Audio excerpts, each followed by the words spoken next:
ఇక్కడ నేను నరకం అనుభవించాల్సి వస్తుంది. దయచేసి ఆ పరిస్థితి మాత్రం తీసుకురావద్దు. ఈ మాట అనడానికి మనసు కష్టంగా ఉంది. కానీ నువ్వు ఉన్నన్ని రోజులు నువ్విక్కడే మాతో పాటు సంతోషంగా ఉండాలి. అది కాదు రాఘవ. క్షణక్షణం సమస్యలు మీకు ఎదురొస్తే పలకరిస్తూ ఉంటే అవి కల్లారా చూస్తూ కూడా నేనెలా ఉండగలను?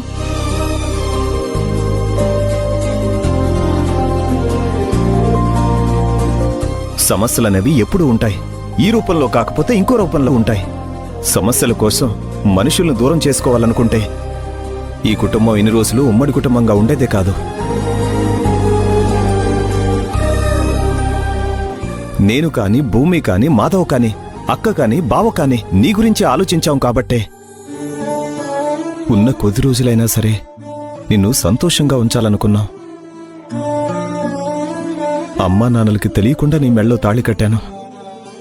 ఇప్పుడు నువ్వు వెళ్ళిపోతానంటే అర్థమేంటి? దయచేసి అలాంటి నిర్ణయాలు మాత్రం తీసుకోకు. నువ్వు వెళ్తే నేను సంతోషంగా ఉంటాననుకుంటున్నావేమో. నువ్వు కనిపించిన మరుక్షణమే ఎంతకంటే ఎక్కువ బాధపడతాను. అది గుర్తుంచుకో.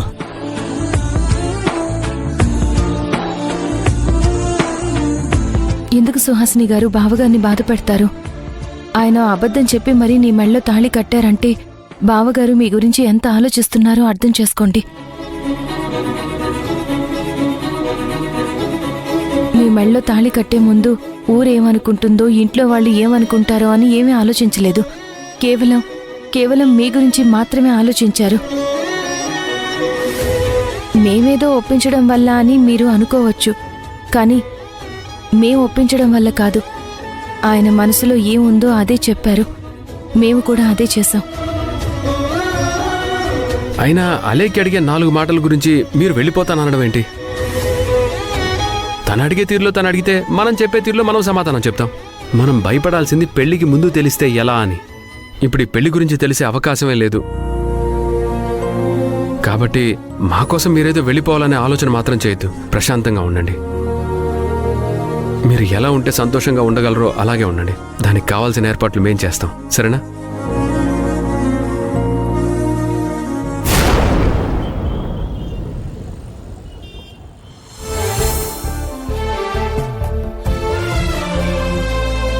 మొత్తానికి అనుకున్నట్టుగా పెళ్లి చేయగలిగాం. దేవుడి గుళ్ళో దేవుడే తోడుగా నిలబడి వీళ్ళిద్దరి పెళ్లి జరిపించాడు. ఎలాంటి సమస్యలు లేకుండా చేశాడు.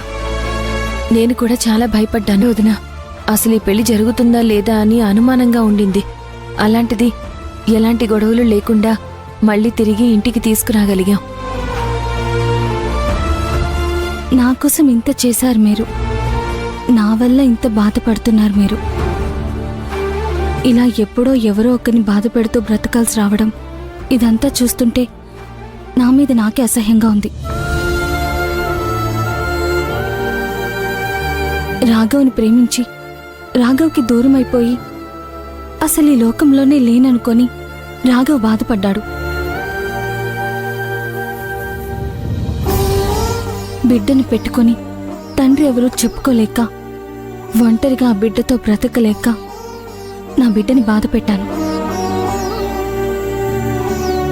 ఇన్నాళ్ళుగా కళ్ళెదురుగా రాఘవ్ని పెట్టుకొని నేను అని చెప్పుకోలేక తన ముందే బాధపడేదాన్ని. ఇన్నాళ్ళకి నా రాఘవ్ని నేను కలుసుకోగలిగాను. తన చేత్తో నా మెళ్ళో తాళి కట్టించుకోగలిగానన్న విషయంలో నేను ఆనందపడ్డాను. నా మెళ్ళో ఈ తాళి కోసం మీ అందరినీ ఇబ్బంది పెట్టాననిపిస్తుంది. అలా అనకండి సుహాసిని గారు.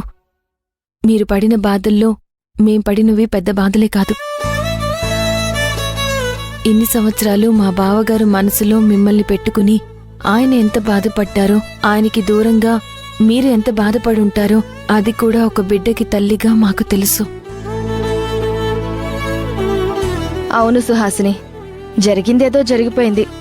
నువ్వు భయపడినట్టు మేం భయపడినట్టు ఇంట్లో కూడా ఏం జరగలేదు కదా. ఇక నుంచి అయినా నువ్వు ప్రశాంతంగా ఉండు. ఏమ్మా, నువ్వు గుళ్ళో నిద్ర చేసి వచ్చావు గదా, ఫ్రెష్ అప్ అయ్యి దేవుడికి దండం పెట్టుకుని దీపం పెట్టి ఉపవాసం ఉండాలమ్మా. నీ చేత్తో ప్రసాదం చేసి అందరికీ పెట్టాలి. సహజంగా గుళ్ళో నిద్ర చేశావంటే ఉపవాసం ఉండి పొంగలి పెట్టడం అనేది ఆనవాయితీ. రాగానే చెప్దాం అనుకున్నాను, ఆ విషయం నేను మర్చిపోయానమ్మా. ఇప్పుడు గుర్తొచ్చి చెప్దామని వచ్చాను.